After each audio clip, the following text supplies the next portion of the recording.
Hello, my dear students. I hope you are doing good, preparing well for the examinations. Okay. Now, in this video, I am going to put forward certain common mistakes which students of CA and CMA courses do. Now, I made a list of it. These are the common ones.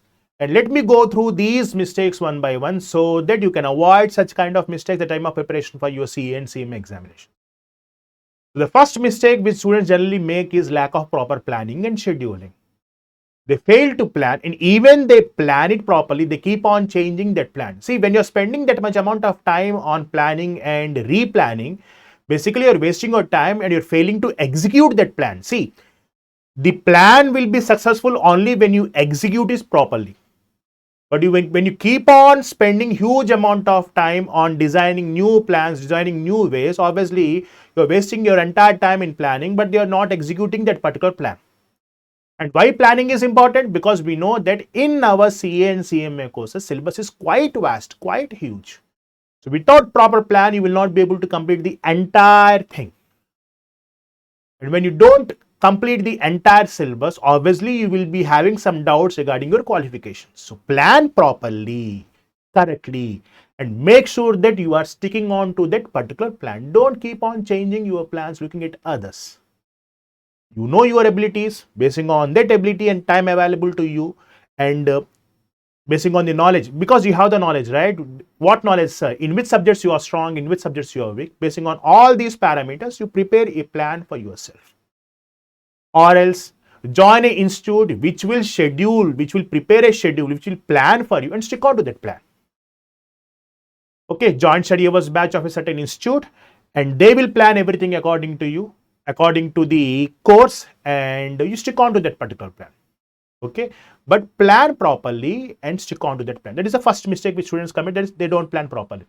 The second mistake is that, see, we generally spend around 8 to 12 hours, on average 10 hours for preparation, right? Generally in between preparation, we want to have some sort of break.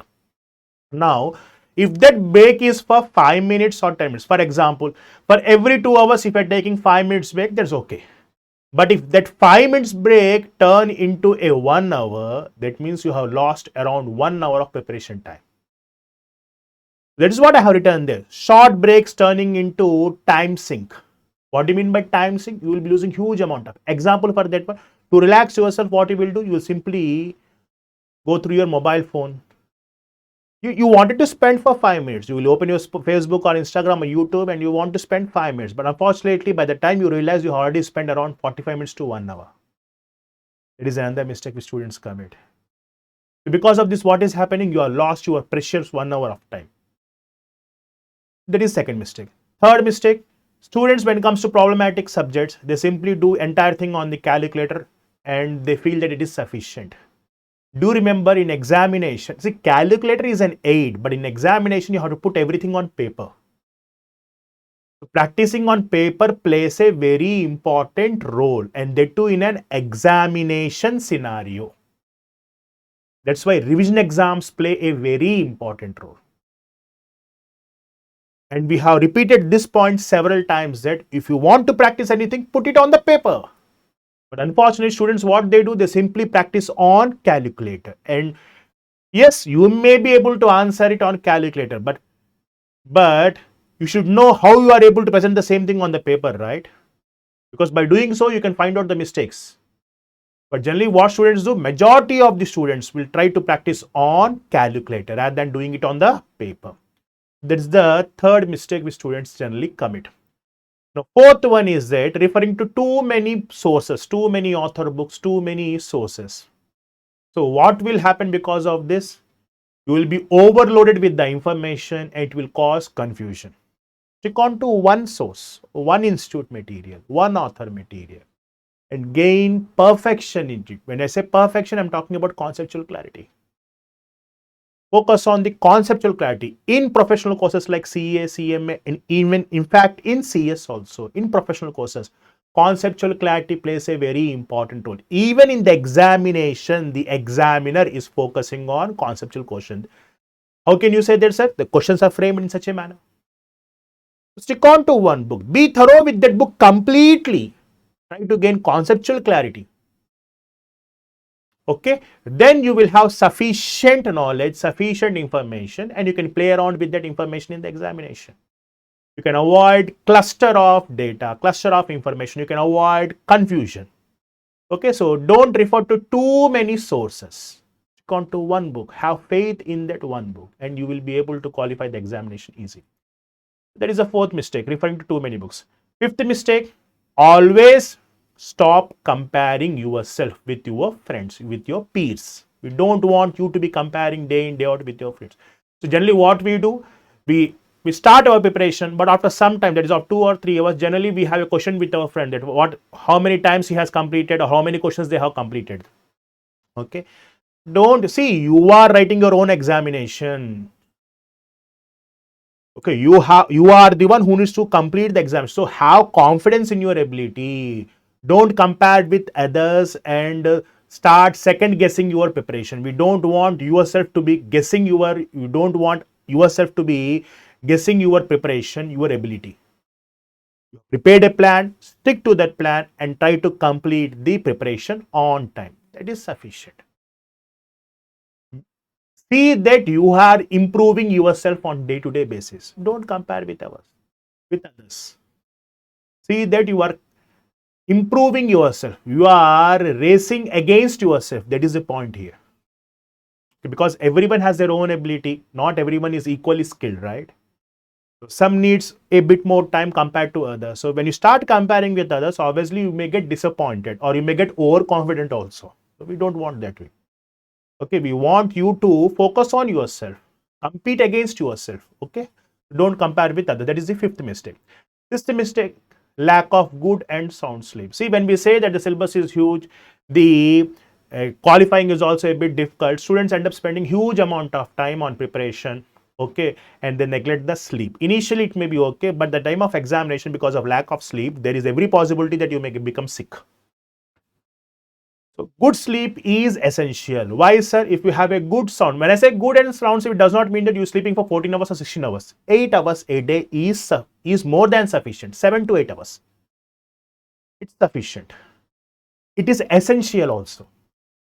Have a good sleep, you will have more retention, remembering ability.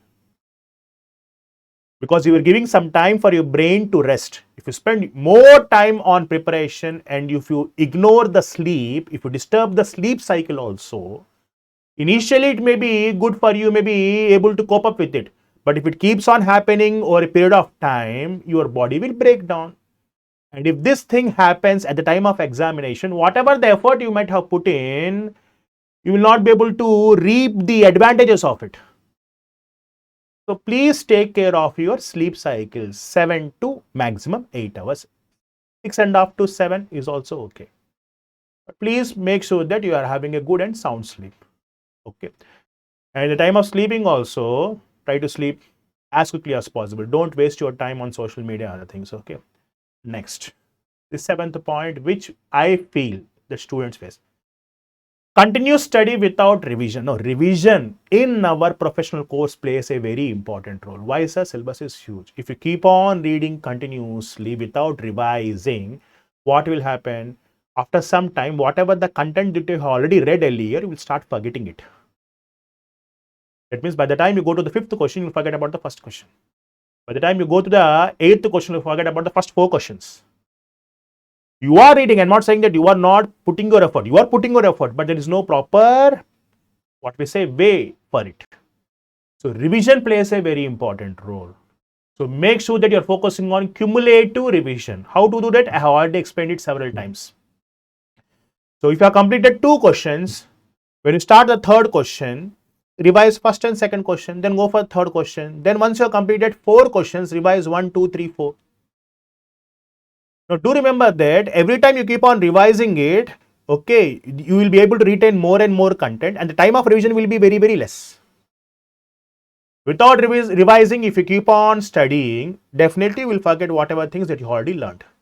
So cumulative revision plays a very important role. First question completed, second question completed, immediately revise first and second question. Third question completed, fourth question completed, immediately revise first, second, third, fourth. And the second time that you revise, you can easily complete first question, second question in 5 minutes. Because you're already aware of it, right?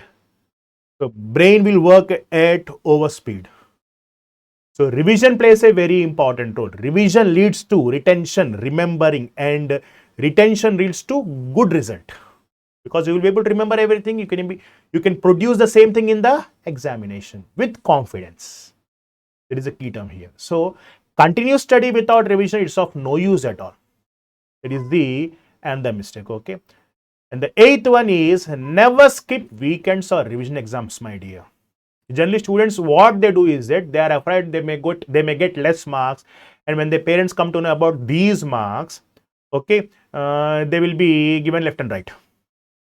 Because of this issue, or because of this, the students generally don't write the weekends or revision exams, or they may come up with some vague explanations that we have been to so and so place, that's why we are unable to write revision exams. When you have joined for revision exams and study hours, you should give your 100% and make sure that you have attended all the revision exams and performing well in those revision exams. What is the purpose of these revision exams? See, one thing is that we don't want institute to be the first person to know your mistakes. We don't want ICI to be the first person to know your mistakes. If you commit mistakes there, you can't do anything about it. You have to think about your next attempt. Sorry to say that. So to avoid such kind of mistakes in the main examination, what we are doing, we are asking you people to take your weekend examinations and revision exams seriously, especially revision exams. You will be writing the entire examination in a exam environment. And if any mistakes committed, you will come to know immediately, right? You can avoid the same kind of exams, same kind of mistakes in the public examination. That is the objective behind asking you people to write the revision exams. But unfortunately, you students think it in a completely different way. So take these revision exams as a platform for your self-improvement. But instead of thinking in that particular manner, you people are completely avoiding revision exams. Why, sir? Because you people are afraid what your parents will say if you get less marks in these revision exams. So no, don't think in that particular manner. Just like a practice. If you keep on practicing here, you can avoid. If you commit mistakes, you can get to know about these mistakes. You can avoid these mistakes in the public examination. So never skip your weekends or revision examination.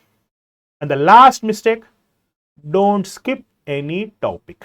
Yes, we come up with several success strategies, several guess questions, etc., etc. But all these things are as a last resort. When you know that you are in a professional course, you should be planning from the beginning itself. Don't take anything as choice. Don't skip any topic. You should not skip any topic. Why, sir? See, institute is known for surprises. So you may feel that for the past 4 or 5 attempts, they have not asked anything from this particular model. Immediately in this attempt, he will ask a question from this particular model. That is the uniqueness of our CA and CMA institute. These institutes are known for surprises. Just out of the blue, they may simply change the question paper style also. What do you mean by that, sir? Till now, they have not asked anything from that particular model. From this attempt onwards, they will ask questions from that particular model. Till now, they have not asked 14 marks from that particular question, from particular chapter. They have asked a question, but not 14 marks. They have asked only 7 marks. From this attempt onwards, they will start asking 14 marks question. So, if that is the case, we don't want ourselves to be in trouble. So, to avoid such kind of situations, what we need to do? We should be thorough with each and every topic. For that, we should start preparing from the beginning itself. So these are the common mistakes which students of CA and CMA course do. And when you are doing these kind of mistakes, your chances of result decreases drastically. So when you are into this course, we want utmost discipline. Discipline means what, sir? Sticking on to the plan, doing it again and again. When I say doing it in right way, again and again. You should be dedicated. You should be disciplined. Please keep these things in mind, and all the best for your future examination.